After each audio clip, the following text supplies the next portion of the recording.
a very fine game for the Knicks when they broke that long streak, the losing streak up in Boston. He had a tremendous game. He had everything working that night up in Boston on December 18th. In fact, at the end of the first half, a three-point shot, the fourth of his distinguished career. Very tough around the boards, Ewing, that night, too. Offensive rebound, slam, dunk. And then he gave Robert Parrish plenty to think about when he sized him up for this move across the middle with this new one that he's introduced this year, this running one-hander. There were big numbers that night, as you say, Marv. 30 points, 13 out of 19 from the field, 14 rebounds, even 3 block shots.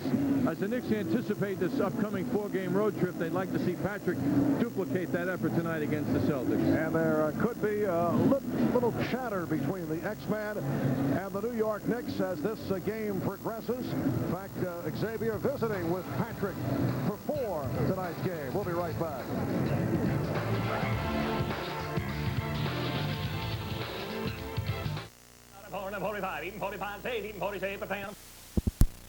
Five meetings between the Knicks and the Boston Celtics. The Knicks have won the first 2, winning here in New York in mid-November, 85-80. Patrick Ewing getting set for tonight's third meeting up in Boston. December the 18th, Knicks won 113-87, snapping that 23-game regular season losing streak at the Boston Garden. The first regular season win in Boston since February of '84 for the Knicks. Meanwhile, the Knicks have won 3 in a row against the Celtics here in New York. Reflecting back to the game in Boston in December, Knicks shot 55%, 5 of 8 from downtown. They were on fire, and it was a walloping. We are set for the introduction of the starting lineups. So let us join with the public address for the Hertz starting lineups. Here tonight's starting lineups.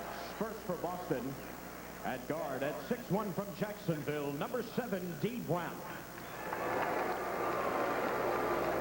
At guard at 6'7" from Northeastern, number 35, Reggie Lewis. At forward at 6'10" from Duke, number 4, Ala Abdel Nabi. At forward at 6'5" from Iowa, number 34, Kevin Gamble. And at center at 7 feet 1/2 inch from Centenary, 00, Robert Parrish. The trainer is Ed Lasert. Assistant coaches Don Casey and John Jennings, and the head coach Chris Ford.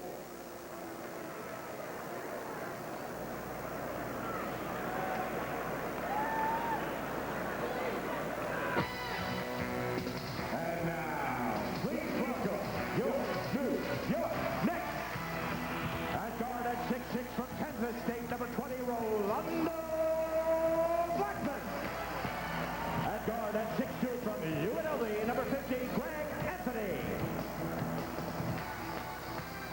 At forward at 6'10" from Pittsburgh, number 54, Charles Smith. At forward at 6'9" from Virginia Union, number 34, co-captain Charles Oakley. And at center at 7 feet from Georgetown, number 33, co-captain Patrick Ewing. The head trainer is Mike Saunders. The assistant trainer, Jim Walsh. Assistant coaches Dick Harder and Jeff Van Gundy. And the head coach for the Knicks, Pat Riley. Well, when the Celtics were here at the Garden back in November, Xavier McDaniel, for the most part, heard the boos from the crowd, starting with the player introductions. And earlier, John asked Xavier if he does hear the crowd reaction. Well, yeah, you hear him. Any player says that they don't hear the crowd, that's bull. You hear it, but you don't pay no attention to it because, you know, I know and my closest friends and my attorney, even the owner of this team, know that I wasn't treated very, very fairly. And I'll say that till I die, even if Dave Checkett was here and he knows it. But, you know, I had to do what was best for myself. And, you know, people in New York looked at it like I turned my back on it, but I felt that the New York Knicks turned their backs on me. Well, until he dies. That's his position. He got a 3-year deal with a 2 years option, not the Celtics option, so he feels better, but the play is the same from the X-Man. And we're set for the opening tip. Tonight's overhead camera shot brought to you by the Upper Deck Company. Nobody does basketball like Upper Deck. The officials: Jess Kersey, Bruce Alexander, Mike Callahan, Patrick Ewing. On the left, Robert Parrish. On the right, and Reggie Lewis controls. E. Brown, guarded by Greg Anthony, making his 6th consecutive start.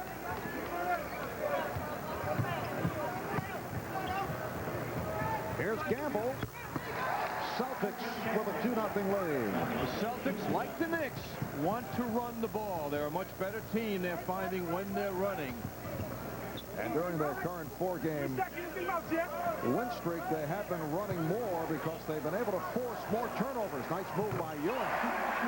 Game is tied at 2, and by forcing turnovers, it has helped them to further develop the running game, which has led to some easy baskets. That not the case earlier this season.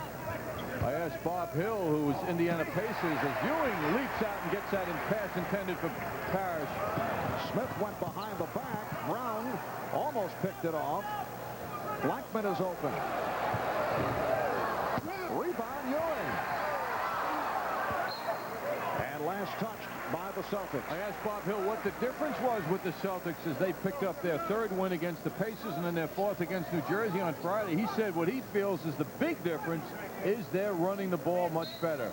Surprisingly, not with John Bagley at the helm, even though he's back, he still hasn't gotten into shape.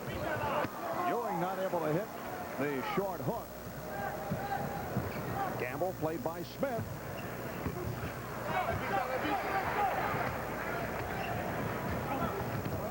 Anthony for Smith. Over Abdelnaby. Yes. The Knicks 4. The Celtics 2.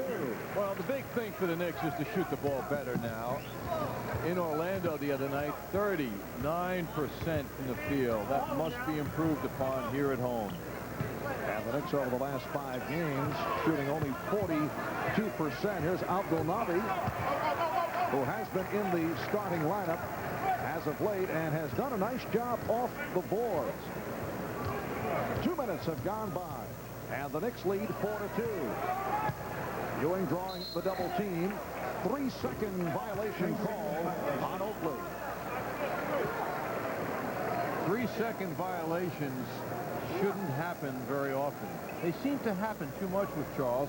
He's such a good offensive rebounder. He works the offensive board so well, but he must be more careful. You can't plant yourself in that paint area. Blackman up on Lewis. Reggie Lewis leading the Boston Celtics, averaging 20 points per game. He checked the shot clock. Off-balance shot by Lewis, and the game is tied at 4. Blackman was all over Reggie. Here's Ewing. Nice feed from Anthony. So Anthony with his first assist. Smith able to break it up, and back come the Knicks. Charles Smith extends to an 8-4 lead. Mighty impressive after all that motion by the 6'10 Charles Smith. Gamble setting the pick.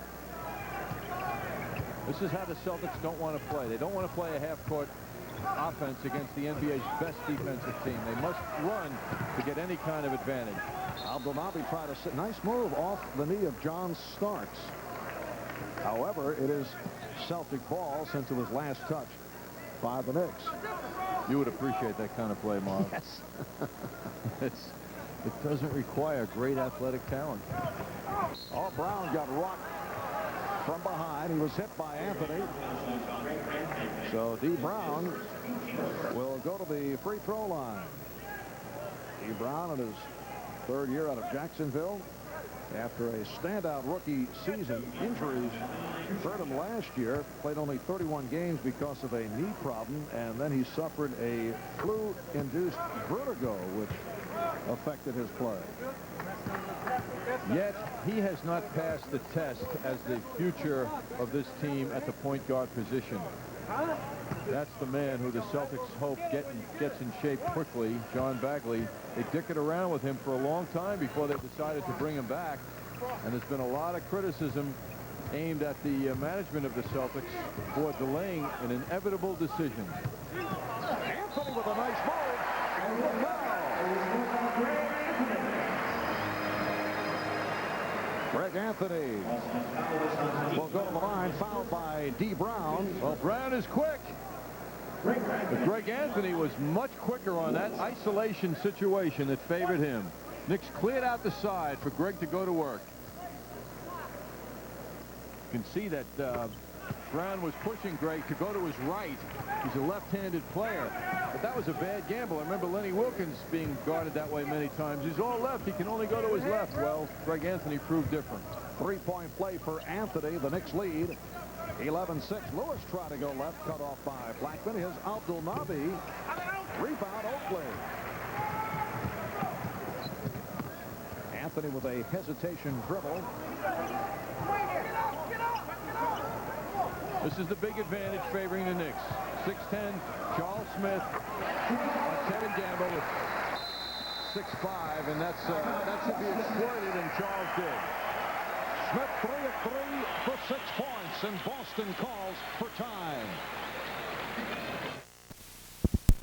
So on Friday night, but Kevin Gamble at 6'5" cannot bother Charles' turning jump shot. There's a big difference. Those 5 inches paid. Offensive foul on D. Brown. Greg Anthony drawing the foul. Knicks in the midst of a good run. They lead 13-6. 4 minutes have gone by. D. Brown collecting his second foul. Knicks have opened up by hitting 6 out of 9 from the field.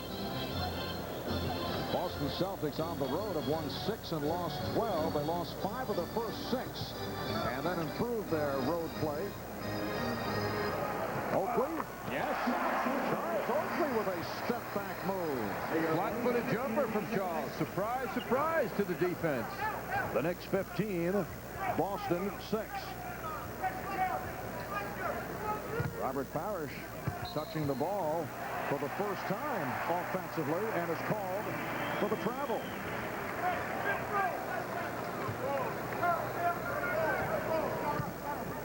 Knicks with 7 unanswered points. Anthony setting it against Brown. Blackman played tightly by Lewis. Shot clock at 8.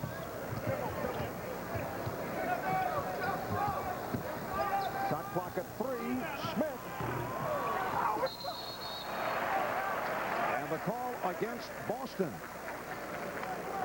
Loose ball foul on Gamble. That is his first. Celtics have made an adjustment with Abdul Nabi guarding Charles Smith now. He is 6'10", so that evens out that matchup a bit. Abdul Nabi acquired from Milwaukee in the deal for John Barry. Milwaukee got him from Portland in a 3-team transaction. Ewing putting the move on, and he was held by Parrish.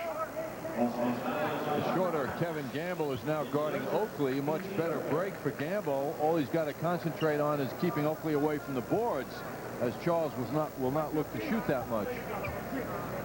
The Knicks lead 15-6. Now the call against the Knicks. Offensive foul. Illegal pick. Called on Smith.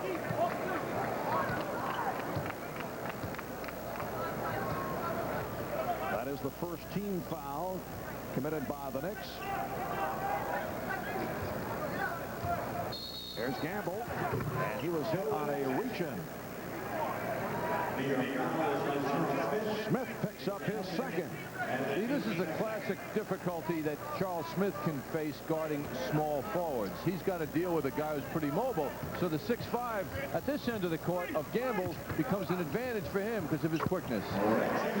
Lewis with his second field goal. The Knicks with a 15-8 lead. And Parrish knocks it out of bounds. Anthony Mason comes on for the first time. replacing Charles Smith. Smith hit 3 out of 4 for 6 points.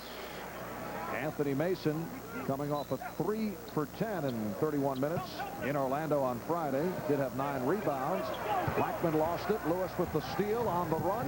Has Brown with him. Brown took the shot. It counts. And the foul. Well, that's an example of Celtics basketball. That's the tradition of this franchise. That's the way they like to play it. Our upper deck trading card cam gives you a good view of that. Nicely done by Reggie Lewis and D. Brown. D. Brown, 78% free throw shooter. Completes the three-point play. It's the Knicks 15, the Celtics 11. 6:20 remaining in this first quarter. Anthony could not find anyone. Parrish on the steal. He got stopped in the backcourt. That's a sin for a point guard to let that happen. Doc Rivers getting set to check in. They double up on Lewis. Parrish off the double pump, gets it back out. Here's Lewis. The Knicks 15, the Celtics 13.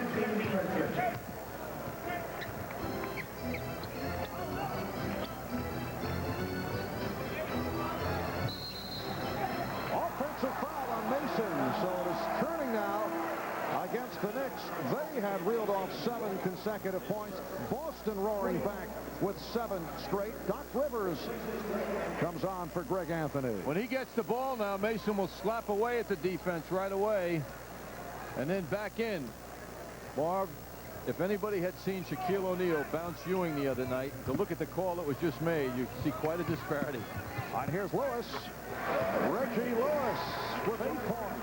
And he's hit on 4 out of 4. Boston with 9 straight, and they've tied the game at 15. Pass intended for Oakley, knocked out of bounds by Gamble. It was a very sensitive call against Mason in comparison to what Shaquille O'Neal did to Ewing the other night. He pounded him inside when he had the ball. Blackman with the open shot. The Knicks lead 17-15. Quick transition by Boston. Ewing fell down, lost his balance. Here's Parrish. Back comes Doc Rivers. Doc receiving limited playing time against the Magic in Orlando on Friday. Played well against Cleveland in making his return from the shoulder injury on Tuesday. Illegal defense called on Boston for the first time. Yes, he only got a 10-minute run the other night in Orlando.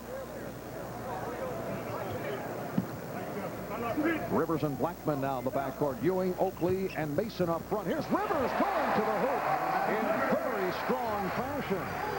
That's a special move that he has, and he can finish with the dunk. I mean, he's way above the rim when he gets inside. That's where he left off after working on Mark Price the other night. The Knicks lead 19-15. Another capacity crowd here at the Garden, better than 19,000. Gamble for 3. Three-pointer by Kevin Gamble.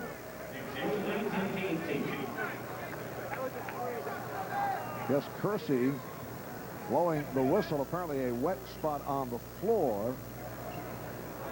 And that's being taken care of. Kevin Gamble off to the hot start. Hit a couple from outside, including the shot from downtown. That has not been a strong point for the Boston Celtics. They are only 27% from three-point range. 8 for the last 42, which is under 20%. They've only made 2 in the last 4 games. The Knicks lead by 1. We're coming up on 4 minutes to go, first quarter. Ewing going blanks. Oh, soaring rebound by D. Brown. Puts it down to Lewis. Lewis with the step. Nice fake through the foul. Rivers picks it up.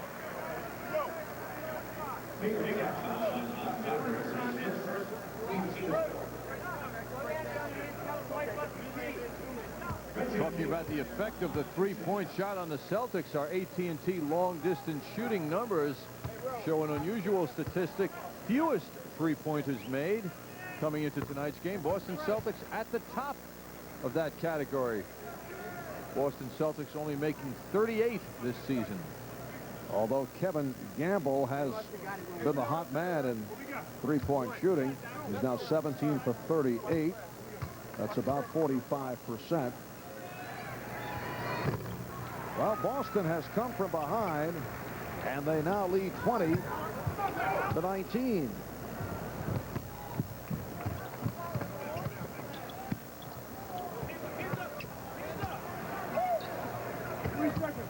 Here's Rivers. Once again, he got the step.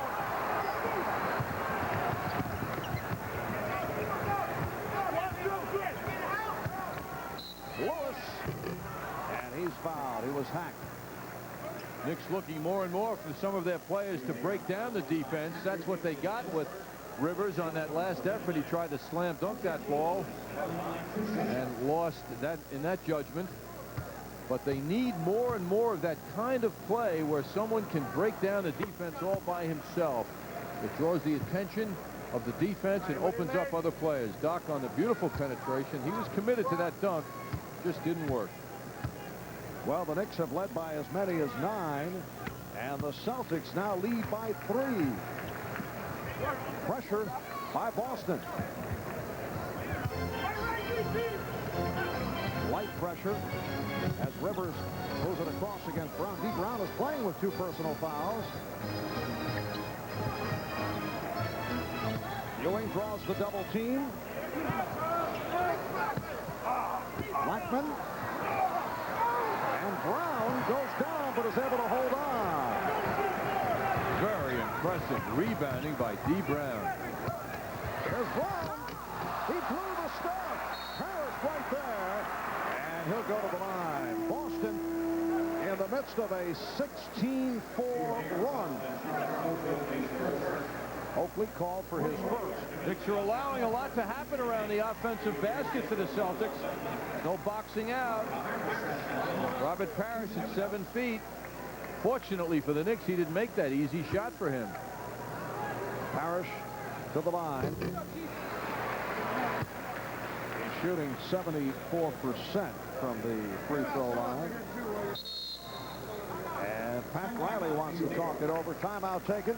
3:05 remaining in the first quarter. Boston by 3. Marv, you've said 19 a lot lately. The Knicks have been stuck on that number. It must be 5 minutes. And then John Starks hits. First field goal in some time for the Knicks. They now trail by 3. Here's Lewis with the reverse.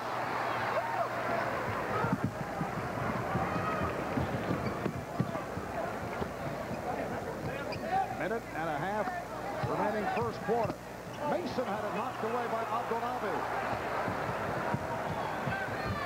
That move by Anthony Mason is very predictable. So the defense knows when he goes in the middle, it's going to be that maybe the pump fake and then right up or right up with it. So they just stick that hand in around waist level to break up the move. Now Kevin McHale comes on for Abdelnaby. We have yet to see the X-Man, the one-time Knick. Xavier McDaniel, who has been coming off the bench as of late, had a good one against the Nets on Friday night.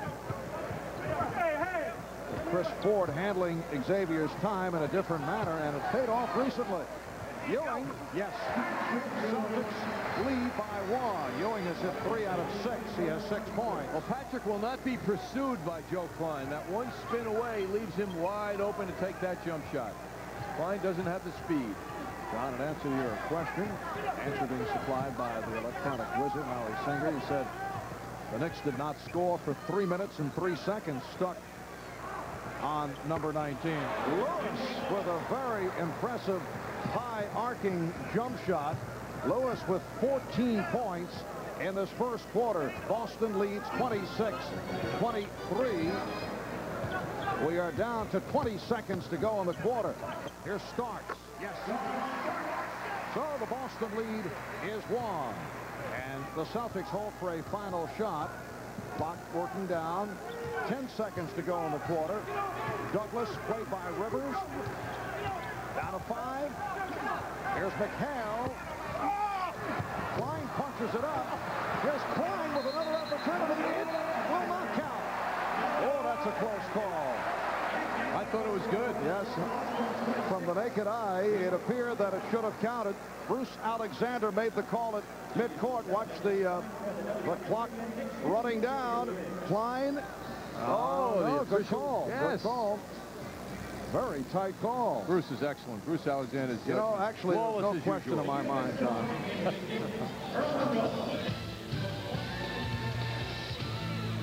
No outside, but when you get there, I'm sure you'll be asked about the crossover from one team that was hated to another team that was hated, similar to the Boston Celtics and the New York Knicks, the Boston Red Sox and the New York Yankees.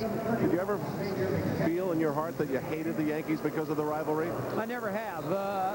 I think that the big thing between the rivalry was the closeness of the two states, and I've never been brought up to hate the Yankees, so it's just a transition to another team. Did it ever cross your mind that this could be, maybe to Babe Ruth, one of the other big giveaways that the Red Sox have handed the Yankees? I hope so. Wade, you picked an interesting night considering all we've talked about to see the Celtics and the Knicks. Back to you, Marv. And it's tipped home by Mason on the subject of hated rivalries and trades between Boston and New York, or transactions between those two cities. The X-Man, Xavier McDaniel, the one-time Knick, has checked in and is called for an offensive foul. He pushed out. So McDaniel comes on as the second quarter gets underway, and the Celtics have a front line of Klein, McHale, and McDaniel, Lewis, and Douglas in the backcourt.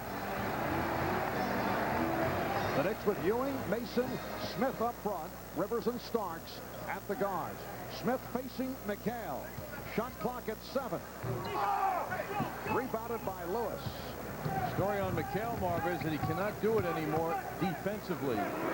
Feet can't move like they used to, and he was once a defensive stopper for the Celtics over the years, but he suffers defensively greatly now.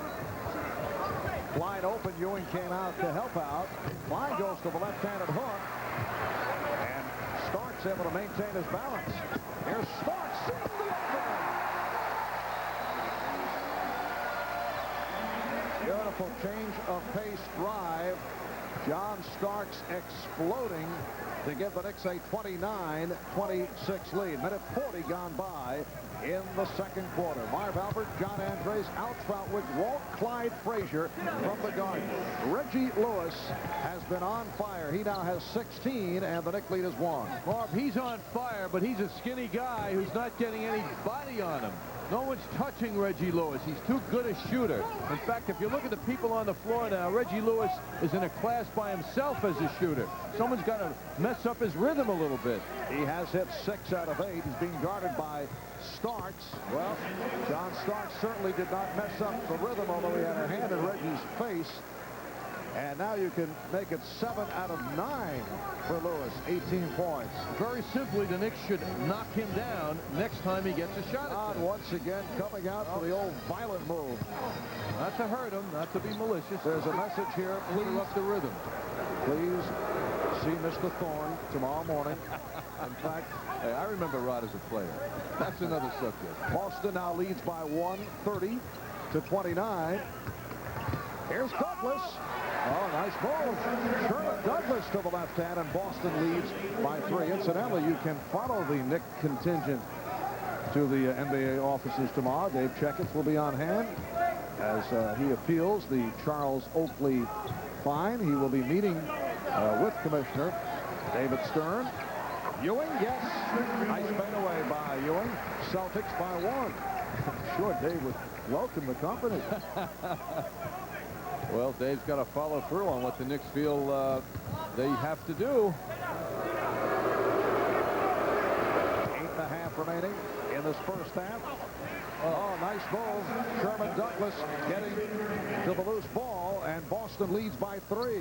Knicks defenders are not playing like a league-leading team in that area. People are getting beat now the last couple of times, running by defense. Ewing rejected, but it was deflected out by Boston. Here's Herb Williams replacing Patrick Ewing. Leads with 8 points. And Reggie Lewis sits down. Rick Fox, who has not been getting the minutes as of late, has come on. Williams and Klein with the rebound. Klein, McHale, McDaniel up front. Fox and Douglas in the backcourt. Here's the X-Man.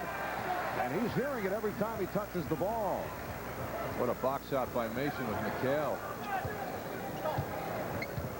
4 minutes gone by. Second quarter. Mason had the step, but lost the grip.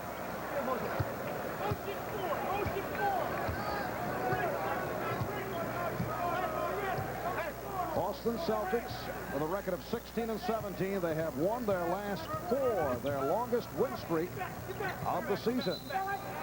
And the foul on McHale. Offensive foul as he battled for position. Rick Anthony coming on now for Doc Rivers. The Knicks with a record of 19-11, leading the Atlantic 2.5 in front of the Nets, 4 over Orlando and 4.5 over Boston. But the Knicks have lost 4 of their last 7. Here's Smith from deep. Greg Anthony landing almost on the lap of, oh, he got you with the soda. Very nice. Yes. Very nice. See, I was up and Very nice. I was leaving, John. I was heading to the exit, but Oh, I feel so here's Douglas. wet. How dare you ever again, as McDaniel gets to the rebound, how dare you criticize the shot selection of Greg Anthony? I knew he'd get you back. Starks, yes.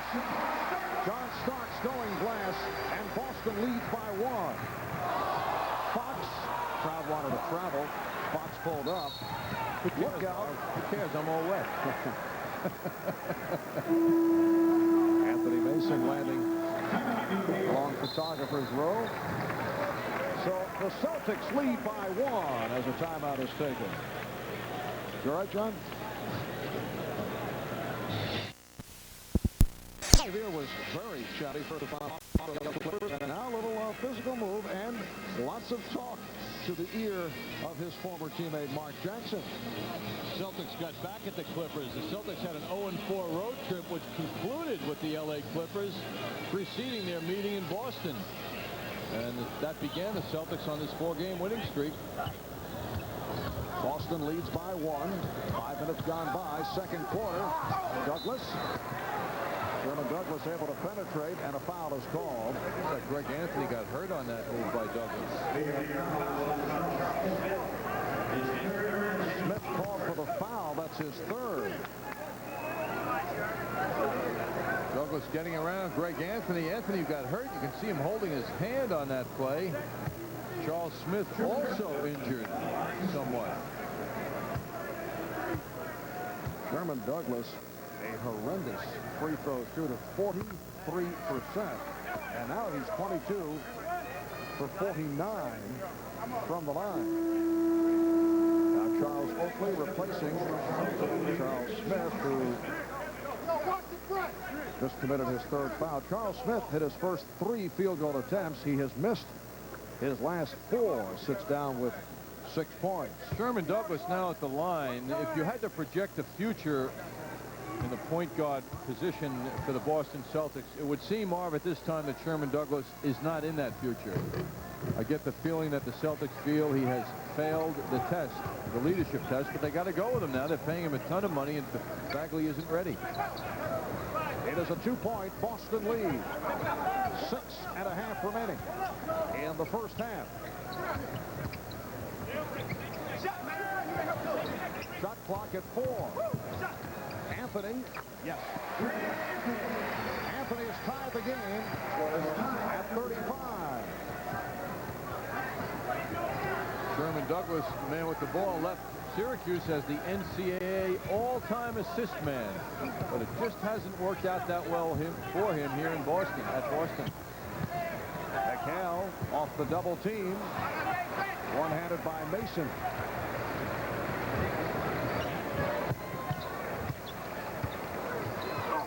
Herb Williams.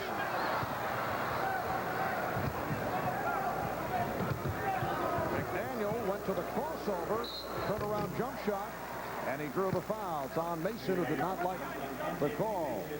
Chris Ford was asked about Xavier McDaniel's performance Friday night against the Nets. 30 minutes, game high 24 points, hitting his shot 12 for 20, although Chris said not thrilled about the turnaround jump shot move of Xavier McDaniel. Well, it's just too much. That's all he does.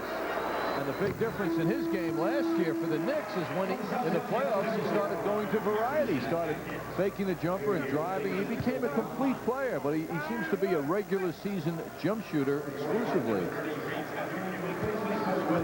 Robert Parrish is back, coming on for Joe Klein. Patrick Ewing returns for Herb Williams. Celtics lead by 1. Here's pressure again. Light pressure exhibited by Boston.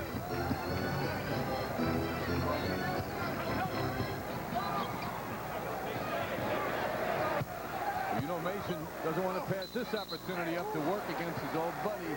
Oakley and McHale had some words. Usually Charles walks away at this point in the fracas. But he's hanging in there with McHale. What do they feel? There'll be very few opportunities. And a technical foul has been called on. Let's see.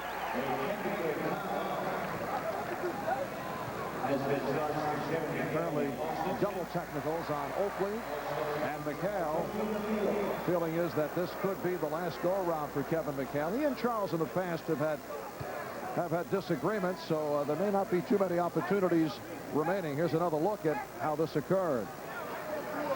A lot of pushing preceding that shot, and what we see now, both guys expressing how they feel about one another.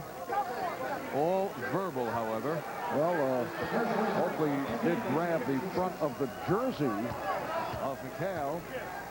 Mason was fouled at the initial call, and Anthony Mason has tied the game at 36.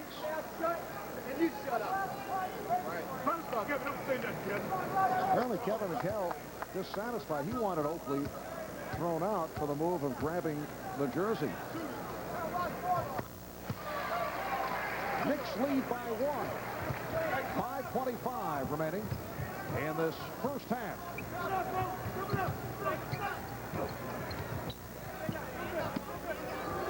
McDaniel again hears it from the crowd. Goes to the turnaround. Rebound McHale, and he's fouled by Starr. All arms of Kevin McHale have propelled him into the 3rd position on the Celtics scoring list of all time. As we mentioned earlier, he passed Cousy this week. Reggie Lewis returns, replacing Rick Fox. Kevin McHale, over the years, one of the better free throw shooters in the NBA, 86% this season. Our Payne Weber leaders establish visually that Kevin McHale is number 3 beside, or I should say behind, Havlicek and Larry Bird. And he will go to the Basketball Hall of Fame in a pretty short period of time. Marv, the feeling is this will be McHale's last year, although nothing formally has been said about that. Double team on Mason, and McDaniel able to knock it away. Kevin McHale has come off the bench all 31 games, averaging 12.5 per game. Starks, yes. Well, John Starks has had the touch. He's hit 5 out of 8, 10 points. Knicks lead 39-38. Starks has hit his last 5 attempts. That means an awful lot to the Knicks. They've missed his good shooting.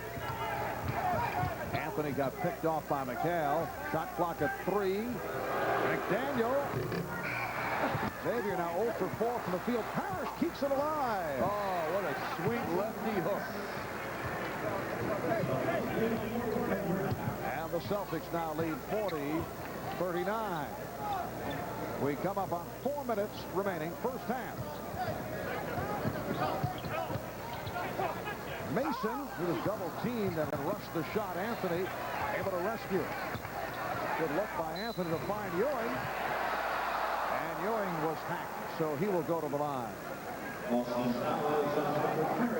Robert Parrish called for his second. Patrick Ewing has been overcome by that move. He goes to it exclusively now. When he goes left, he goes to the running one-hander all the time.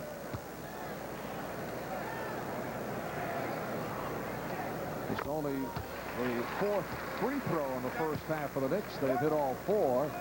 Boston has gone to the line 15 times, 11 of 15. Patrick Ewing had a terrific game against the Celtics back in December. And in the past, he has had problems against Robert Parrish, but it was a dominating performance by Ewing. The Knicks had a lot of motion in their offense that night. Lewis off a double team. Oakley scraps, and then his pass was deflected out of bounds. Last touch by Lewis of Boston. And the Knicks very fortunate because Charles Oakley just flipped one in desperation, but it was deflected out by Lewis. The Knicks and the Celtics tied at 40. Knicks at one point led by as many as 9.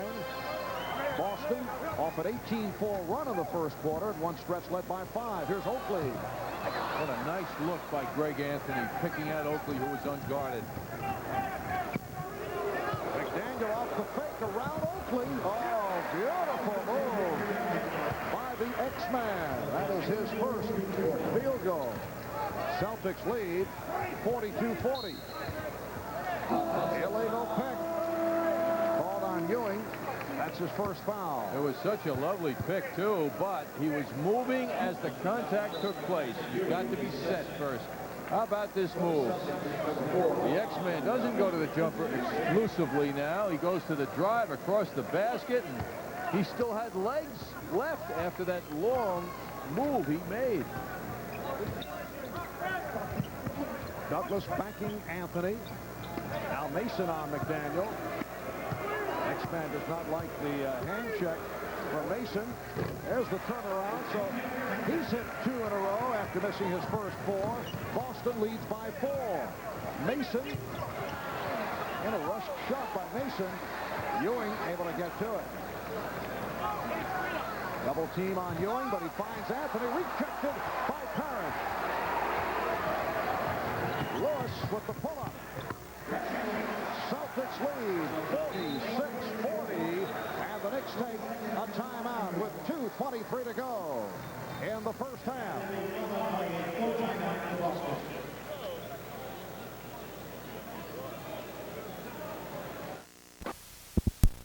Former teammate Anthony Mason backing him down low, softening him up for the jump shot, and it worked. Patrick Ewing inside to the nice cutting Greg Anthony, but Robert Parrish was there to stop that attempt. And Reggie Lewis, this is a layup for Reggie Lewis, a 16-foot jump shot. He's had a tremendous feel for the ball tonight. Reggie 8 out of 11 from the field for his 20 points. Rolando Blackman is back, replacing John Starks, who had the hot hand. 8-0 Boston run, and they lead by 6, their biggest lead of the night.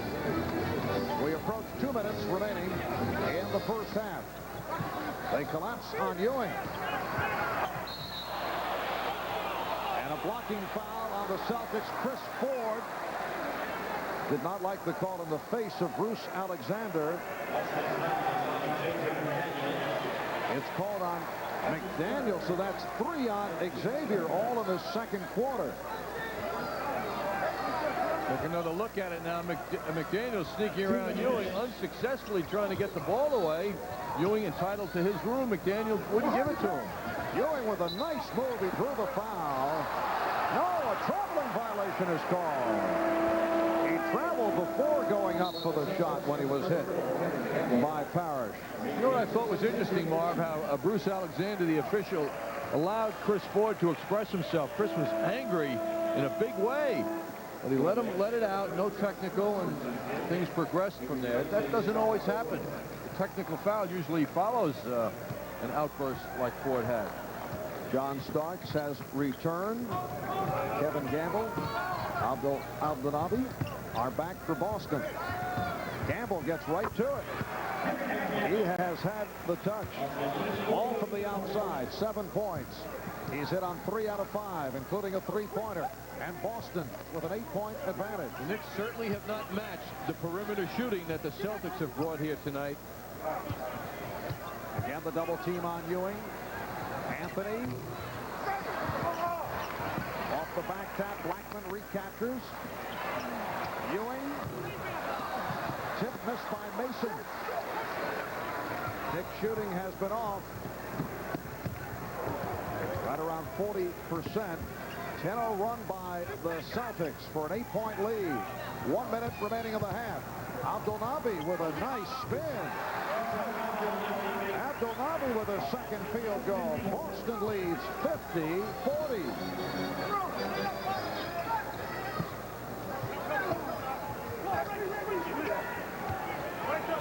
Mason was given the room. Starks pass deflected by Douglas. It will be Nick Paul. They have 9 on the 24. 39 seconds remaining in the half. Reggie Lewis is the high man with 20 on 8 of 11 shooting. Blackman drew the foul off a double team hit by the combination of Douglas and Lewis. Douglas tried to protect Lewis on that call. He put his hand up in the air quickly, and he succeeded. Douglas committed the foul. The Knicks in the midst of another drought period. They have gone 4 minutes 20 seconds without a field goal. You know, it's back to the days of double team Ewing and let the Knicks beat us from the outside. Ewing is not getting much room, and the Knicks are not responding with outside shooting. They're not moving the ball as well also as they can. Orlando Blackman, 84% free throw shooter. Well, the Knicks had gone 3 minutes and 26 seconds without a point. They are trailing by 9. Half minute left. First half.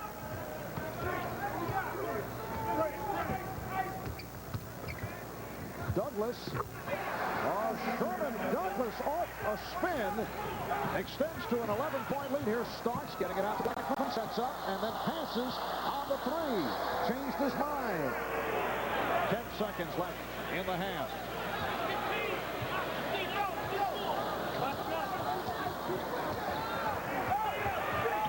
Anthony gets it off.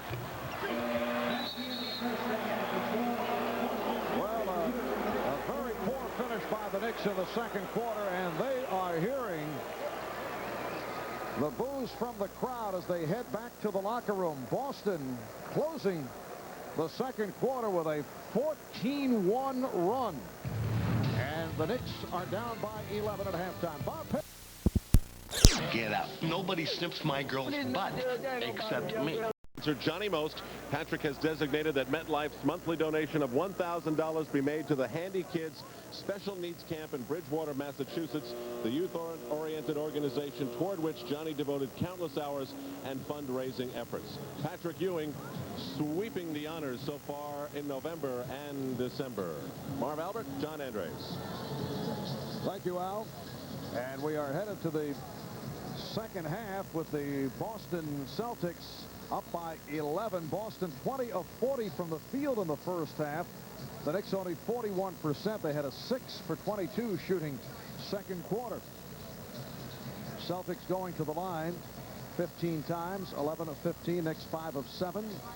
And in the turnover department, the Knicks have committed 10, Celtics 7. And points off turnovers favoring the Celtics 2-1, reflecting that disparity against the Knicks. Toyota matchup featuring the centers on both teams. The ageless Robert Parrish, of course, for the Boston Celtics. Not doing much tonight in the rebounding or scoring department. Patrick Ewing with his 9 points and 5 rebounds. Patrick shooting the ball poorly, however, picking up where he left off in Orlando the other night. And Xavier McDaniel will come off the bench once again. He does have 3 fouls. Xavier got off to the slow start, missed his first 4 shots, and then hit his last 2. Here's Smith. Yes, and it counts. Smith will go to the line. Boston finished up the second quarter on a 14-1 run.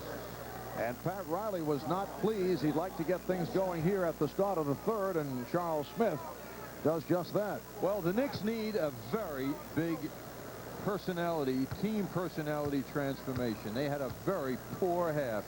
Shooting the ball, rebounding the ball, handling the ball, not drawing fouls, not putting pressure on the defense, and allowing the Celtics inside the paint throughout the half. And they shot only 27% of the second quarter. Here's Gamble, got the step. It counts, and the foul. Charles Smith said, it's like he's trying to bargain. He said, I have 3 fouls, but he has just been hit with number 4. Well, the upper deck trading card cam shows us the problem Charles Smith has because he's too big. He got in the way, he couldn't get out of the way. He was allowing the shot by Gamble, but his presence was such that there was a contact taking place against Charles, who leaves the floor now. Goodbye, Charles, till the fourth quarter. That's going to hurt. That's the edge the Knicks have in this front line, that 6'10" presence that he has. So Pat Riley goes to a 3-guard setup as John Starks has checked in. It's Starks, Anthony, and Blackman on the floor, along with Ewing and Oakley. Another Knick turnover. That's a Charles Oakley sloppy pass. Well, John Starks was the only Knicks player to shoot the ball well in the first half. 5 out of 8. Parrish making contact with Ewing, and then a shot way off. Minute gone by in the third. Ewing. Nice move by Ewing, but could not hit on the hook. Line drive hook shots, Marv, are tough to live by. But Reggie Lewis with a line drive jump shot, giving Boston a 13-point lead. Ewing. Rebound, Abdelnaby.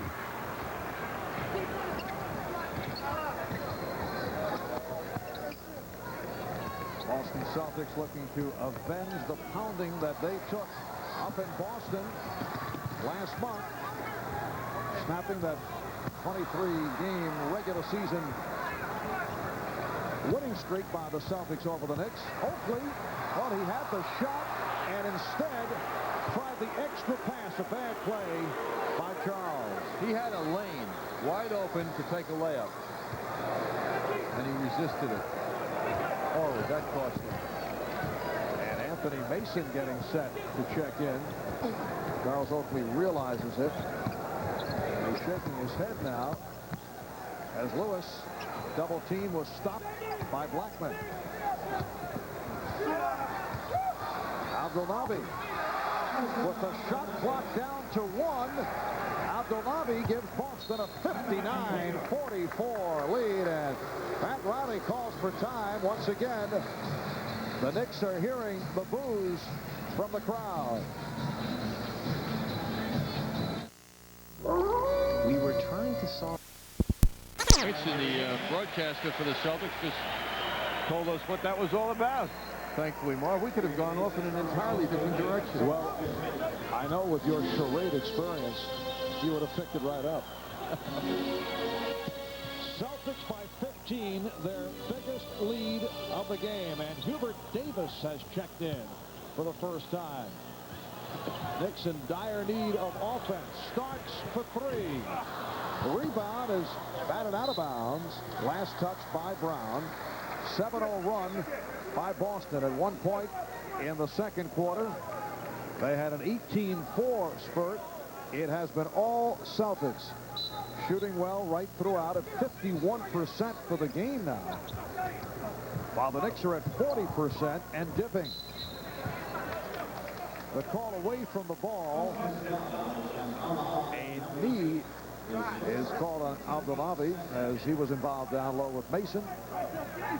This is quite an opportunity now for rookie Hubert Davis. He's in this game to give the Knicks offense. Everyone knows what a well-balanced player he is, but the Knicks need shooting. That's why he's in. Patrick Ewing. So Ewing hits double figures. He has 11. Celtics 59. The Knicks 46. Last touch by the Knicks. Celtics have won 4 in a row. They come off the win over the Nets on Friday night. Boston began the season winning only 2 of its first 10 and then reeled off 8 of 12 before losing to the Knicks in their last meeting up in Boston. John Starks was just trying to fight over a pick set by Reggie Lewis, who's a couple of inches taller than him, and John was called for the foul on that pushing. Same thing. Boston with Parrish, Abdelnaby, Gamble up front, Brown, and Lewis in the backcourt. D. Brown is playing with 3 fouls. Lewis over Anthony. And a loose ball foul. Abdelnaby climbing, going for that rebound, and he collects his second personal. Ala Abdelnaby, who grew up in the New Jersey area, born in Alexandria, Egypt.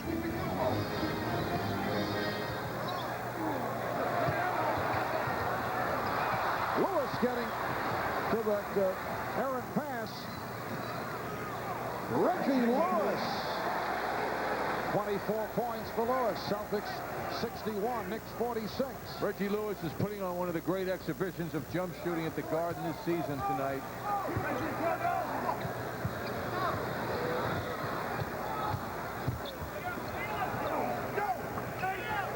Shot clock at 5. Ewing. All the Knicks shots seem so difficult. Patrick Ewing is 5 of 14. That's preceded by the 9 of 27 in Orlando. D. Brown with a 3-pointer. The contrast in these two teams' ability to shoot the ball is shocking, and it continues here as the Celtics hit their shots all over the court. 18-point Boston lead. They double up on Ewing. Anthony running to. Foul on Brown. That's his 4th. Celtics with their 4th team foul. Chris Ford certainly has to enjoy what he has seen to this point. Celtics doing what the Knicks did to them in Boston back in December. Knicks is certainly getting the ball to Patrick Ewing. Starks with a 3-pointer. And the Celtics now lead 64-49.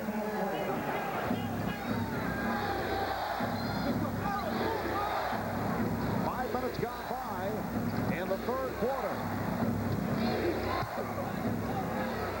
Parrish, Robert Parrish, with that trademark turnaround, a high arcing baseline jump shot. That's his 2nd field goal. He has 4. Celtics lead by 17. Davis fouled by Gamble. Now Sherman Douglas gets the warm-ups off, and he'll replace D. Brown. Boston over the limit, so Davis to the free throw line. D. Brown sitting down with 8 points and 4 fouls. And the 2 Knicks wins against the Celtics this year, one area they have dominated beside the scoring outcome is the rebounding area. And that means a lot tonight. It's been pretty even throughout, although the Celtics have a slight edge thus far. But with the Knicks' inability to dominate the boards, they're not getting layups, they're not getting fast breaks, they're not running at all. Hubert Davis, usually a good free throw shooter, way off with those foul shots.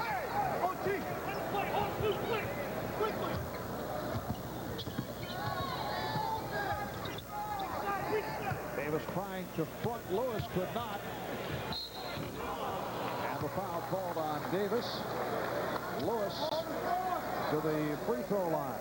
Now, this is the 4th time since early December that the Boston Celtics have been on the brink of evening the season record.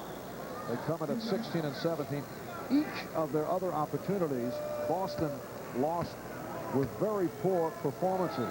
Well, that has not been the case here tonight as they try to go 17 and 17. They're shooting the ball so well, led by this guy, 10 out of 15 in the field, Reggie Lewis, and we're midway through the third. I mean, he could go to 40 tonight if this continues.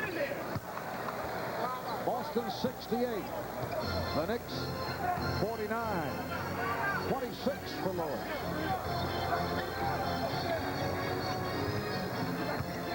Starks with the step. Stopped by Parrish. Starks with the recovery. Stopped again. Abdulabi. Oh, what a play by Anthony. All ball to stop Abdulabi from behind. Very tough play. So hard to do this from behind, much less against a big guy like that, but his timing was perfect. Abdulabi thought he had an easy one. Celtics will put it in play. They have 21 on the shot clock. Once again, wet spots on the floor being taken care of. Look at the Knicks shooting tonight, right around 40%. During this Boston 4-game win streak, their harassing defense, which has picked up, has held opponents to 45% shooting. And as we mentioned before, they are forcing more turnovers, which has helped the running game. And we've seen that here this evening. Open shot for Gamble. When the Knicks double team, the Celtics are responding beautifully. The open man gets the ball right away. That's the way that the Celtics like to play basketball under normal conditions. Any team likes to play like that, but the Knicks are so into double teaming that they're getting killed with it tonight. And Ewing fouled by Parrish. The Celtics have outscored the Knicks 18-8 here in the third quarter. Patrick Ewing to the line. And the Knicks are being hurt tremendously by the absence of Charles Smith, who went out with his 4th foul early here in the third quarter. Doc Rivers will come on for Greg Anthony. One of the things that Pat Riley has, one of the problems, Marv, I think he has as the coach of the team right now, is dealing with a bit of a problem that's come up lately, and that is Patrick Ewing's shooting. He's been shooting the ball poorly the last couple of games now, and the subject then becomes shot selection and discipline, self-discipline. Do I take the shot? Do I force it? Do I stay with it even when I start to move? And Patrick seems to be doing that and putting himself under great pressure in a lot of his shots lately. The question is, how does the coach get to the guy, the star player who works so hard, and get him to tone it down a little and change his judgment? And Kevin Gamble continues to hit 6 of 8 from the field. The Celtics with a commanding 22-point lead. Starks was fouled. 5:01 remaining in this third quarter. This Garden crowd has been quieted down. Knicks got off to the good start. Boston with the 18-4 run in the second quarter. And they have certainly had the better of play here in the third. Here's Kevin McHale for Abdulabi. 6 points and 4 rebounds for Abdulabi. Celtics lead 72-52. Some pressure being shown now by the Knicks.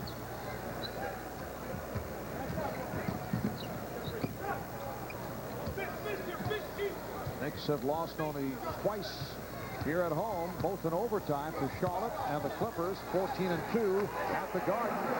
Robert Parrish giving Boston a 74-52 lead.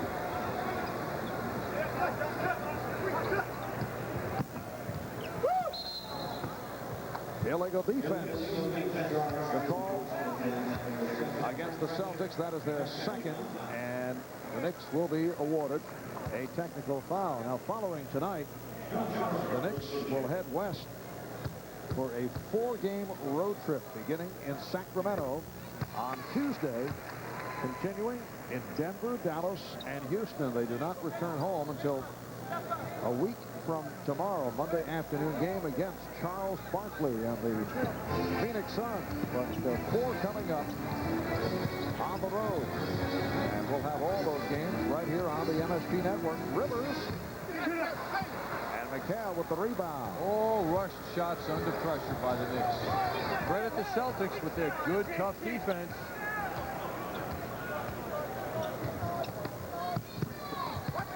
Campbell working down low. They continue to find the open man, though. Under pressure, the Celtics continue to find the open man who continues to come through, shooting the ball so well. Unconscious shooting now by Boston, for the most part from outside. Sherm Douglas extends to a 23-point Boston lead. 11 o'clock. Means more passing. And more passing means open shooters. And on top of that, the Celtics are shooting the ball very well. Boston leading 76 to 53. They've hit 10 out of 14 in this third quarter. Knicks only 3 of 10. Lewis had it diagnosed. Another Boston steal. 3 on 2. Joe Klein will just check back in. Crowd wanted to travel. Klein not able to hit. Ewing pops it down. Here's Starks with the Celtics getting back. Starks, yes. So John Starks has 18 points. He leads the Knicks. Celtics now lead 76-55. John is in a class by himself shooting the ball tonight in comparison to his teammates. He's now 7 of 13. Campbell does not like the hand checking of Davis.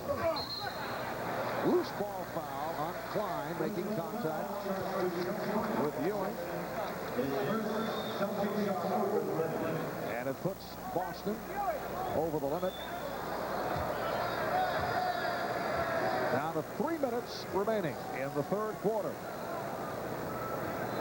John Starks trying to get something going, trying to spark his club. Patrick Ewing to the line, and as you can see, he has been struggling the last 5 games, and that includes tonight. Ewing 5 of 14 from the field here against the Celtics. Whoa, way off. I mean, way off. Ewing is now 2 out of 5 from the line.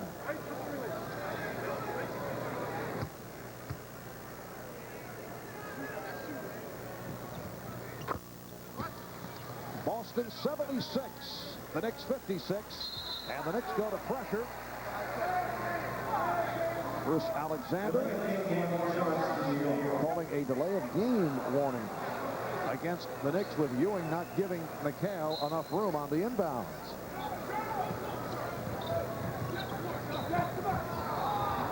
Pressure continues. They double up on Douglas, and the pressure works. Knicks just have to do that 10 more times, Bob. So the Knicks back to the offense. They are down by 20.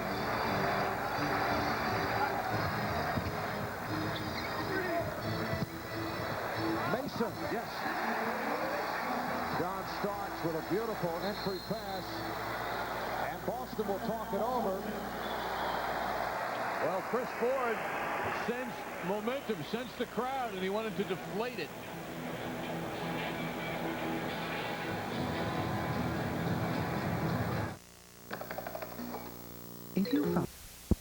It's good. Congrats from Mark Jackson. The Knicks fans have seen this before, haven't they? LA by 11 at halftime.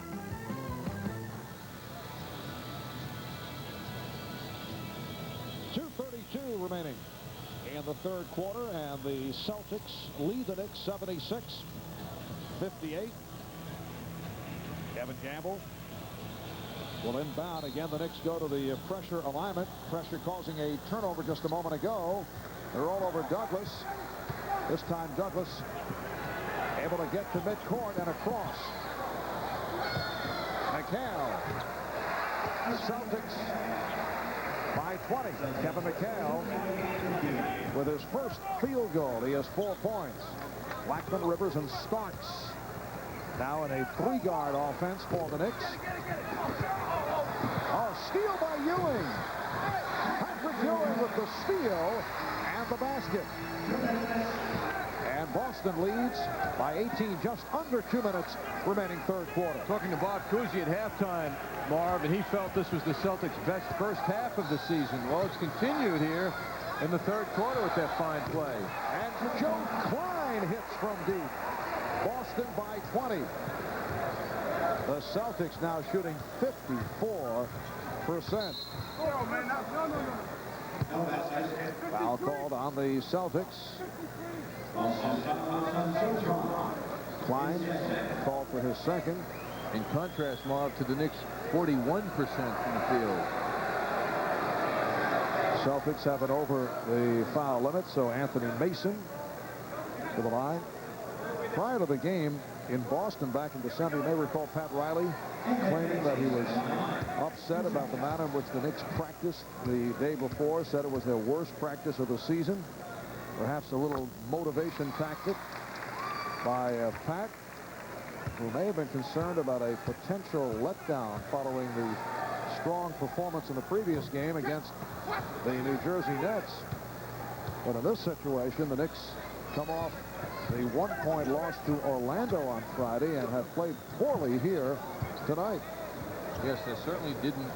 Knicks didn't need any motivation to come out and put forth a good effort as Kevin McHale commits an offensive foul and gives it a trick as he turns the ball over. Also a lot of motivation for the Knicks to finish strongly, anticipating the next week when they're on the road. The Knicks did not finish strongly Friday against Orlando. Only 3 points, final 6 minutes. Ewing fouled by Lewis. Knicks at one point had a 10-point lead against the Magic. With 6 minutes to go, they enjoyed a 10-point lead, and then the Magic got hot, and the Knicks didn't. Patrick Ewing struggling at the free throw line. 1:09 remaining in this third quarter. Knicks at 6. Ewing is 4 of 8 at the line. Here's more pressure by the Knicks.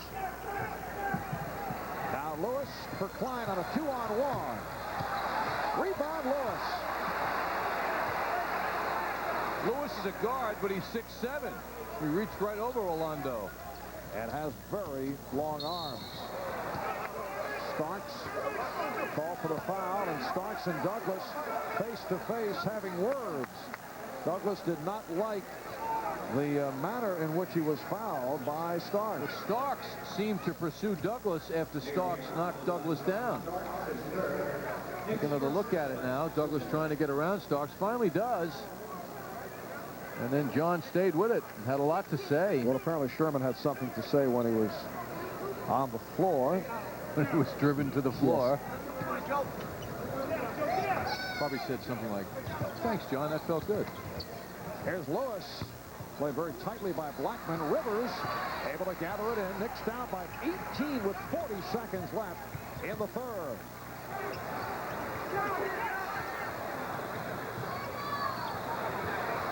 Blackman having difficulty locating shots.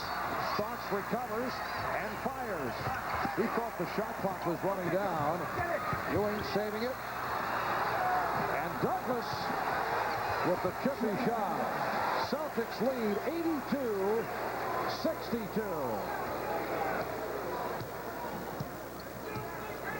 And what is evolving into the Knicks' worst performance of the season here at home. Final seconds of the third. Ewing. Celtics lead 82-64. 3 seconds left. Lewis from center court. After 3, the Boston Celtics 82. The New York Knicks 64. And that will now be on Mason. Blackman breaks free off the double pick. 16-point Celtic lead. It was as high as 22.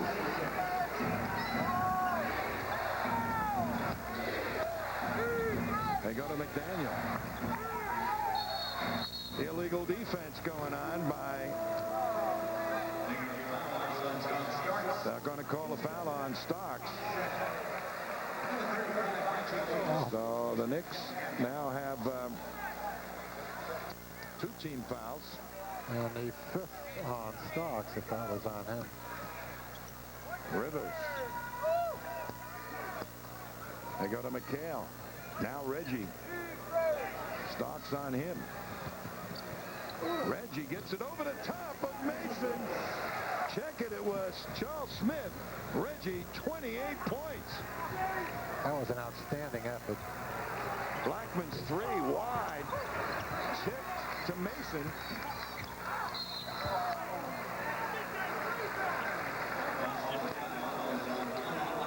They call the foul on Abdelnaby, so Starks driving hard to the hoop. We'll get 2 foul shots. They might as well wait for this kid all night long, because he's been penetrating very effectively. And he'll go outside if he has no other option, but he exercises that move to the basket first. He shoots free throws very well. He's 4 for 4 now. So the big guys are going to have to wait on him. Makes 2. Celts lead is 16. More pressure. They go to Douglas. Celts will have the numbers. They get it back in the middle to Reggie. Abdelnaby. That's no good. Douglas.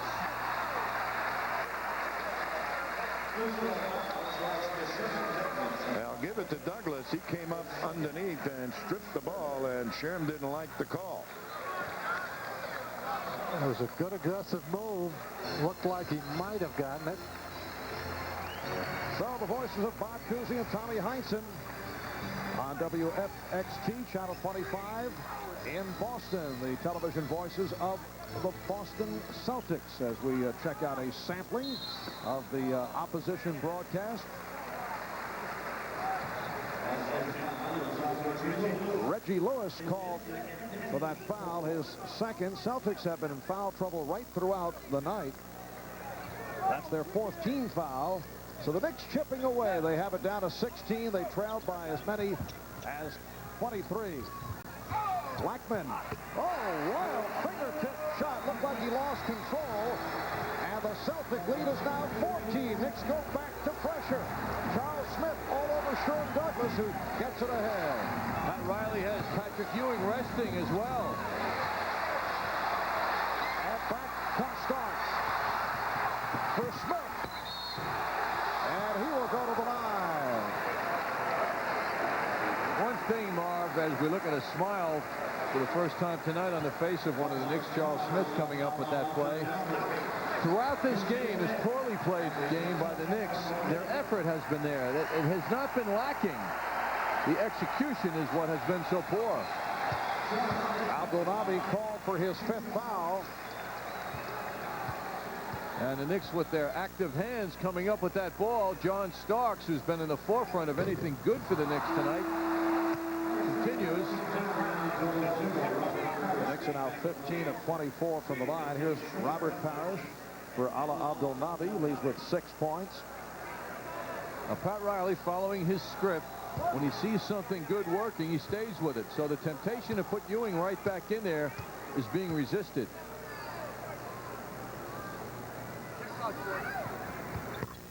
The Knicks with an 18-8 run. Patrick Ewing sitting it out. Knicks have cut it to 13. The pressure continues. Smith playing with 4 fouls. Being held off also as McDaniel dribbles the ball with his right hand, holds off Smith with the left. Lots of time remaining. 8:20 to go in the 4th quarter. Lewis with a 4th shot. Rebound Mason.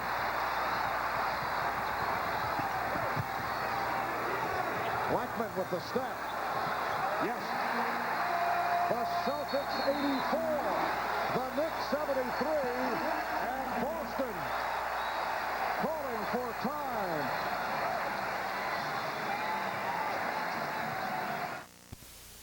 On the basket with a sweet move, if I must say, Marv, Albert. Rolando now 4 of 7 from the field for 9 points. Down the man on the civvies, Bo Kimball, still on the injured list. There he is. Got that candy caramel kind of colored jacket on. Well, you're really in that sweet mode, aren't you? Once I get in it, I can't get out. I've noticed. 8:03 remaining fourth quarter. Midas bench breakdown. This is one area the Knicks are having a plus. John Starks with an excellent game. Sherman Douglas having a nice one as well for Boston. Patrick Ewing, who has been off, remaining on the bench.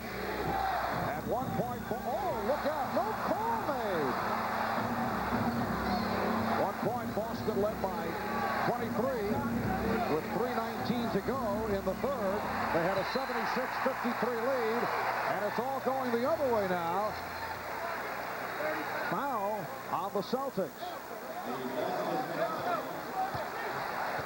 Boston is over the limit, so again, the Knicks to the line.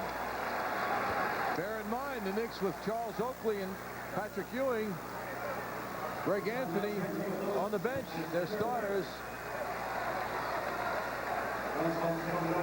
Patrick Ewing only 7 of 16 from the field. Lewis called for the foul, his third. And Charles Smith now 3 of 4 from the line. So the crowd sentiment has turned. The Knicks were being booed right throughout. Trailing most of the way, and now they are within 9 points. These are the good signs. The foul shots, all opportunities that come the Knicks' way, they must capitalize on. Oh, the pressure bothering the Celtics. D. Brown able to get by John Starks. 10 of defense. Doc Rivers has his hands full with this man, Reggie Lewis. McDaniel with the spin. Oh, nice shot by the X-Man. 9-0 Knick run is stopped. 7 points for McDaniel. Here's Blackman. Nice feed. Mason. Why the dunk? Well, he did draw the foul. McHale called for his third. What a beautiful pass by Blackman as he senses Parrish coming up. Anthony Mason going to the dunk move, but fortunately drew the foul. Anthony was in a tense position in Orlando the other night. 2 minutes to go. Missed a couple from the line. It can be a consistent foul shooter. He has been in the past. He is 4 of 5 tonight at the foul line. Knicks take a timeout. Celtics lead 86-76. 7:13 to go in the fourth quarter. And as you watch Pat Riley provide instructions for his ball club, I will tell you that this program is authorized by Madison Square Garden Productions Incorporated solely for the entertainment of our audience. Any publication, rebroadcast, or other use of the pictures, descriptions, and accounts of this event without the express written consent of Madison Square Garden Productions Incorporated is prohibited. Xavier McDaniel has hit 3 out of 7. 7 points, playing with 4 fouls. Anthony Mason shooting his second free throw. It is a 9-point Boston lead. Here's the pressure again. Brown inbounds to McHale and takes a return. He draws a double team. Brown looking for the travel.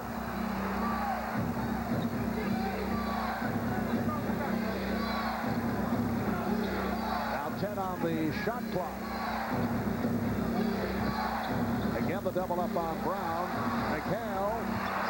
Kevin McHale on target with that angle jump shot. Boston leads 88-77.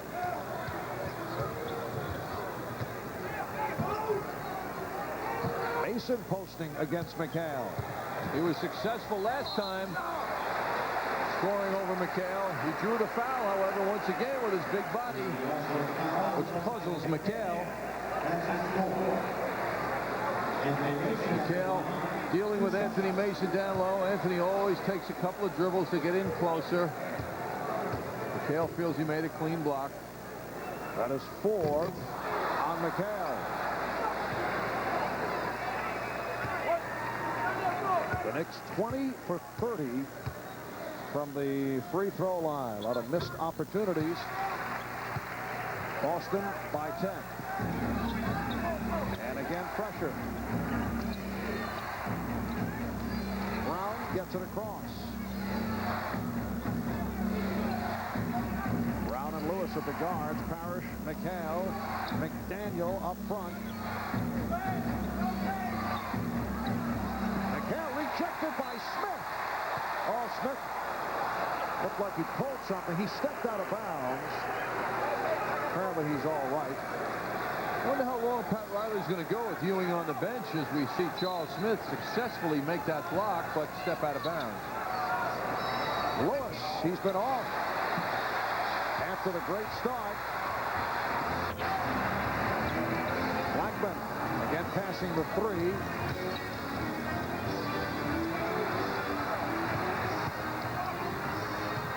Shot clock at 10. Oh, nice pass. Mason to the reverse. Smith feeding Mason. The Celtic lead is down to 8. That's the best interior passing we've seen by the Knicks big men tonight. Starks got a piece of it. Kevin Gamble checking back in. He's had the hot hand. He replaces Xavier McDaniel, who leads with 7. 5:41 to go in this fourth quarter. Patrick Ewing sitting out the entire fourth quarter. Harris through the layup. Starks pushed by Lewis. This game has turned around. Boston led by as many as 23 late in the third quarter. The Knicks here in the fourth have outscored the Celtics 16-6. They're headed back to the foul line as the Celtics call for time.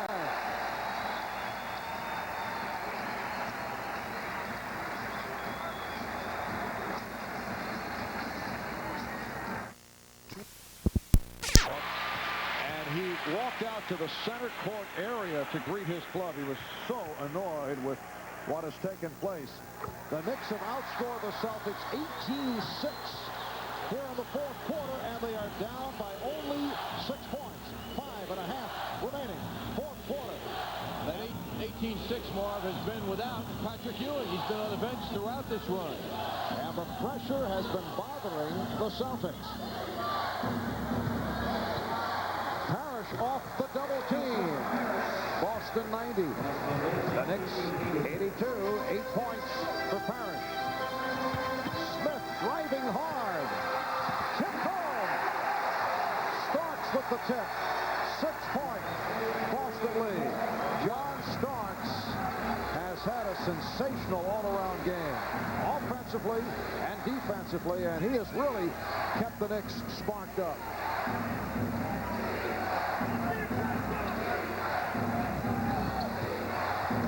Shot clock at 4. McHale. Oh, what a shot in heavy traffic. Great move. Great move. Celtics lead by 8. To the basket by a big man. Blackman for 3. Yes! Orlando Blackman, who passed up on a couple of threes earlier, has brought the Knicks within 5.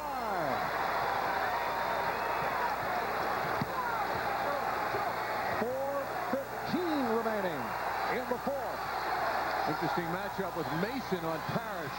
McHale again with a very difficult angle. Baseline hook. Celtics lead by 7. Here's Starks. Yes. Oh, what a finish. Boston leading 94-89. Just under 4 minutes remaining in the game. Great change of pace by Starks made it happen. Now Mason's on McHale. 10 on the shot clock. Parrish lost it. Rivers for Starks.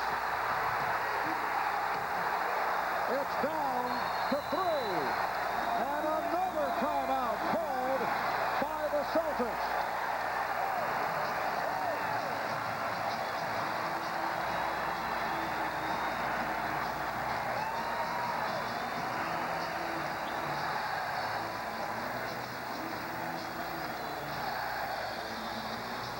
Well, the Knicks have outscored the Celtics 27-12 in the fourth quarter as they have transformed what was one of their most dismal three-quarter performances of the season certainly here at the Garden, into a superb finish. And improbably, they had done it with Patrick Ewing on the bench the entire fourth quarter. Look at the job Mason's been doing on Kevin McHale or Robert Parrish. The attentiveness defensively resulted in that turnover and that slam dunk by John Starks in the open court. And the prior basket by Starks as well. Boy, has he come on strong after several games of being down offensively. John Starks comes in tonight as a 39% from the field shooter. But all the good stuff that John Starks has and that has propelled him into a prominent role for the Knicks has come out tonight in this game.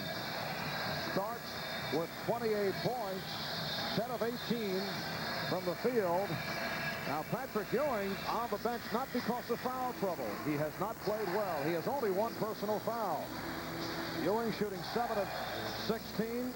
Certainly have to question the shot selection, but that also has to do with where he's getting the ball. That's a combination. And Ewing has 18 points, 9 rebounds. Has not had an awful night, but they weren't getting it done with Ewing on the floor. What's interesting is the Knicks are going small now with Charles Smith, their big man, out there. Anthony Mason, Rolando Blackman. Right, they're not doing it with the true backup center, Herb Williams, who you recall in Indiana came on for Ewing, who was in foul trouble. The Knicks were able to beat the Pacers. Doc Rivers is back big time in the Knicks picture now.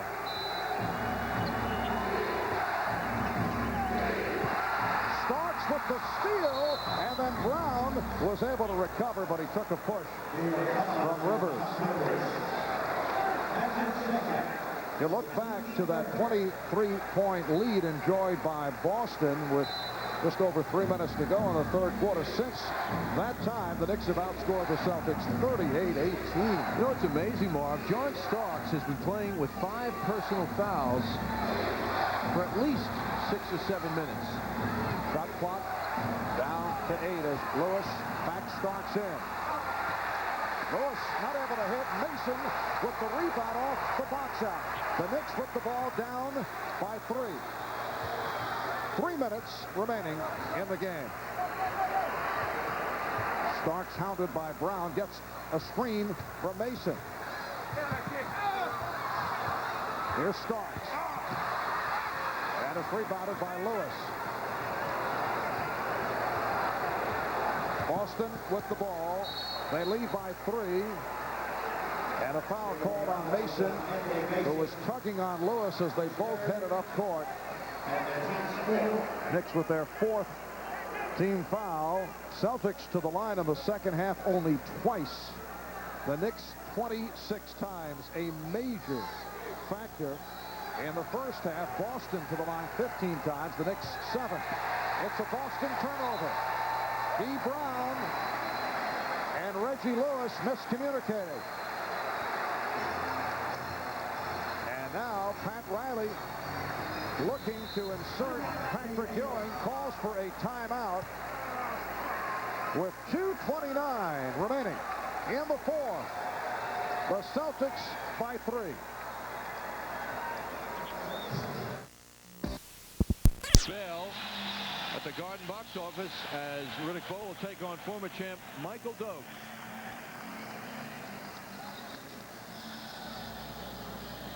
John Starks playing both ends of the court. John denying the ball to Reggie Lewis.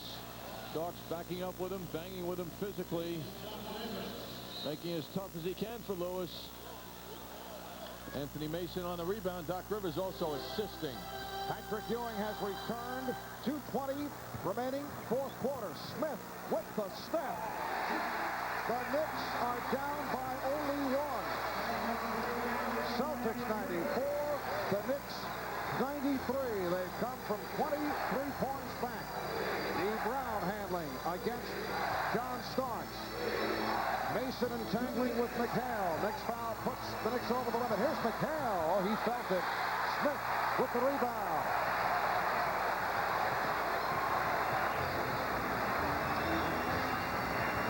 Blackman for Smith. Charles Smith. Rebound, Robert Parrish. How frustrating. In and out. A minute and a half remaining. Fourth quarter. Lewis, 1 for his last 7 after the hot start. Rebound, Parrish. Parrish again. And Parrish hurt his right foot. Boston leads by 3. Parrish hustling down court. Trying to work it off. Here's Smith. Yes. Celtics 96. And the Knicks 95. Charles Smith has 16 points. We come up on 1 minute remaining in the fourth quarter. Gamble beat the Knicks down. And Boston leads by 3.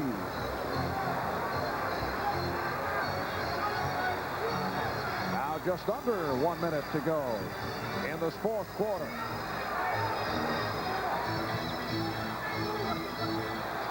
Ewing puts the move on Parrish through the foul. Ewing to the line. Parrish called for his 4th. Patrick Ewing, only 4 out of 8 from the foul line for the season, 69%, but has not done well at the line in the fourth quarter. Big challenge for Patrick now, coming off the bench where he's been for most of the fourth quarter.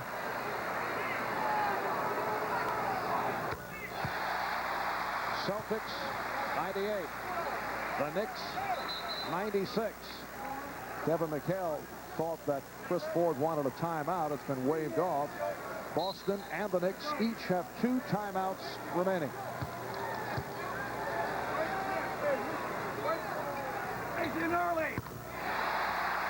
When Patrick Ewing was on the bench for some 9 minutes and 46 seconds, the Knicks outscored the Celtics 27-8. And it was the pressure defense that did it. 98, Knicks 97. Knicks headed to the West. They'll face the Sacramento Kings on Tuesday night. We'll have it for you. First of the 4-game trip. Knicks game night at 10. And the ball game at 10:30. Sacramento turning it. They have won 6 of their last 7. Notice the state capitol, Marv, yes, on the slide there. That's where we'll be visiting. Charles Smith sitting down.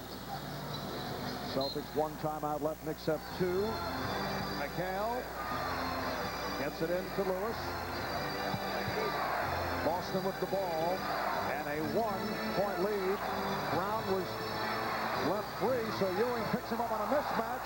Rivers went down. Knicks wanted a foul on Parrish. And Anthony Mason complaining to Jess Kersey, and Kersey, he got the idea, said, I'll do the officiating, because Anthony sheepishly walked away. It's Boston ball with 12 on the shot clock. Yes, a technical would be rather ill-timed right now. The Knicks have to make any attempt by the Celtics very difficult. Shot clock at 10. Parrish now played by Mason. Stripped by Mason. The Knicks down by 1 with the ball. And they do make it difficult.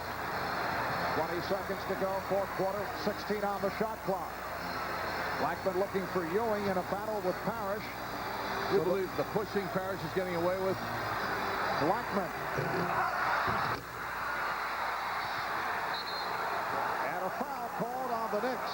Lewis was hit with 5 1/10 seconds remaining. So here are the Knicks.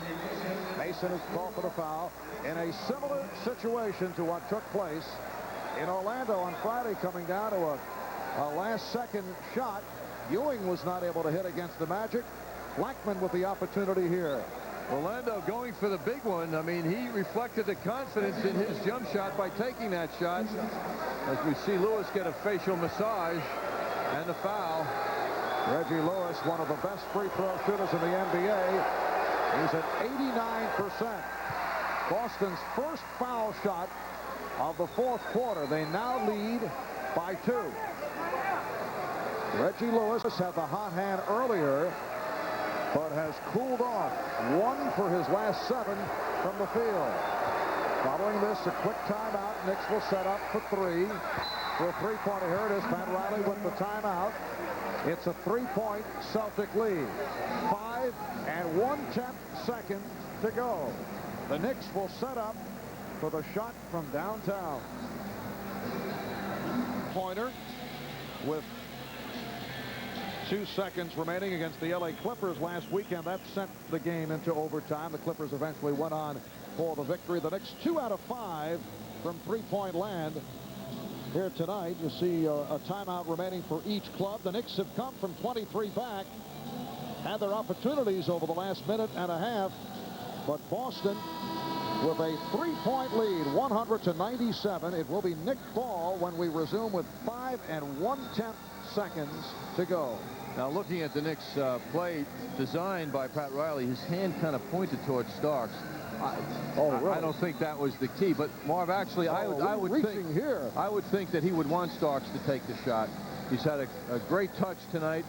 John Starks has been on target all night long. He's been their best shooter from the field. But the option, of course, can fall to Hubert Davis. Cold hands off the bench if necessary, and, of course, the dramatic abilities of Orlando Blackman.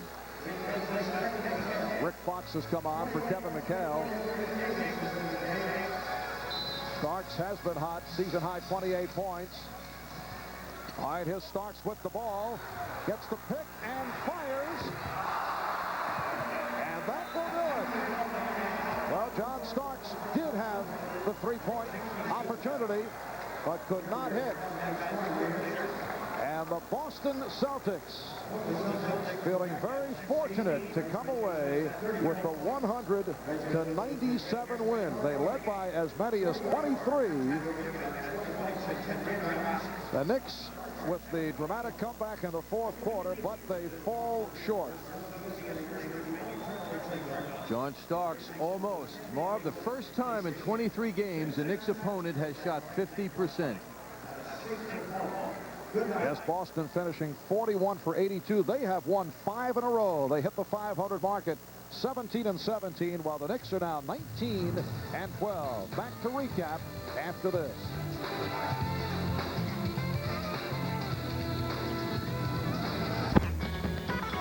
Beginning, there was just science. So we added a pitch start. Beat 'em 100-97. The Classic Play brought to you by Coca-Cola Classic. Enjoy all the Knicks excitement with Coca-Cola Classic. Can't beat the real thing. The Chief had 12 points tonight, but numbers 11 and 12 were most dramatic. Here after the miss, the follow, Patrick Ewing left to attempt the block shot. That left Robert Parrish open, gave the Celtics a 96-93 lead, and they, of course, held on. Now, 30 points in tonight's game by Robert's teammate, Reggie Lewis. Reggie, at times, you were, I guess as a shooter of your caliber could say, in the zone. Well, the first half I got hot early on. I got some easy baskets, and that really got me into the flow. Talk about the game for a moment, but first off, 5 consecutive victories, which is in dramatic difference to the way the season started. What's really been the difference? I think our defense, us just communicating out there and just helping one another out on the floor and just doing a tremendous job of just rebounding. How did the team hold together when all things seemed to be collapsing and falling apart in the fourth quarter? You know, you get to a point in any game for any team, you're throwing balls out of bounds, you're missing your assignments, you're missing shots. How did you save it? Well, we just kept our composure down the stretch. The last couple of minutes, we were able to make some big stops and then come up with the big rebound. And Chief just took one in at the end for us to win it. Well, Reggie, you are the captain of this team in the long line of grand players who have reached the Hall of Fame. How are you handling the pressure that one might feel in the season following Larry Bird's departure? Well, I think it's a great honor to be captain of the Boston Celtics, a team that has a lot of history. And I think it's something that I worked very hard for, something that I deserve. And I think it shows what kind of respect that the coaches and the players have in me to bestow that kind of honor on me. You know, in the running of this team, which is so important to getting you the ball where you need to get it, you've got Sherman Douglas, and you've got D. Brown there. And, of course, John Bagley is waiting in the wings. Obviously, the Celtics felt he could be the missing ingredient for this team. Do you believe that? Well, I think so. I think last year with Bags out there, he really did a tremendous job of just saving us and carrying us through last year's season. But I think with Bags back right now, you know, it's just some reassurance, you know, in case one of the point guards go down or in case they're just not playing well. But I think once we did pick them up, both Sherman and Deese just started to play better. Reggie, it's good to see you again. Thanks very much for coming out of the locker room. Right, thank you for having me. 30 points for Reggie Lewis tonight, a big part of the Celtics victory over the Knicks by the final of 100-97. The NatWest Bank's player of the game is the man I just finished speaking to, Reggie Lewis, 30 points and 10 rebounds. He, as all our guests do on MSG, will receive a Fendi timepiece uniquely designed in Italy and registered internationally. They are Swiss-made and water-resistant to 165 feet. These fine watches are available at fine jewelry stores, fine department stores, and duty-free locations worldwide. The Knicks down by 23 at near the end of the third quarter. Get to within one, but that's where it stalled. Back in a moment.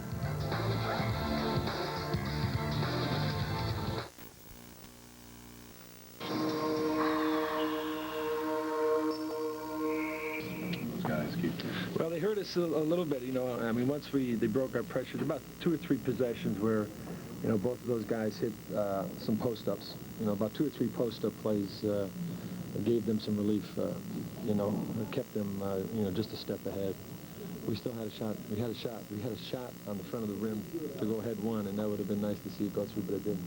Okay? Thank you.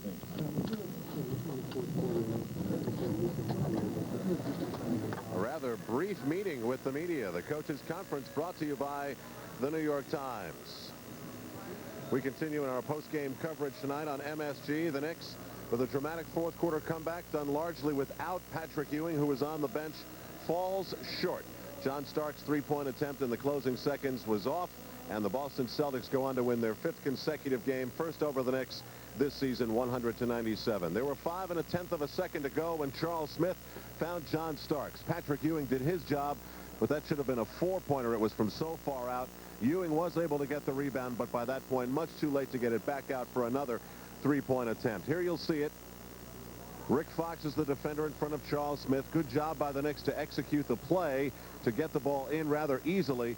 John Starks, good form, maybe a little off balance. He had hit a 3-pointer earlier in the game. He was definitely on target, 10 of 20 from the floor. He seemed to be the man to choose. Pat Riley did, and the Knicks were unable to watch it go through the hoop. The leading scorer summary is brought to you by your Tri-State Jeep and Eagle dealers. There's only one Jeep, and it's only at your Tri-State Jeep and Eagle dealers. Celtics led, as we've said, by Reggie Lewis's 30. After that, Kevin Gamble 16, Sherman Douglas 11. Parrish had 10, so did Kevin McHale. Now let's turn it over to the next story. Starks 28 off the bench was the top number. Patrick Ewing 20. He had a very off night. Charles Smith 16, 9 of those in the fourth quarter. Blackman 12, Mason 12. 6 of the last Knick games decided by only 21 points. They're in a string of close ones.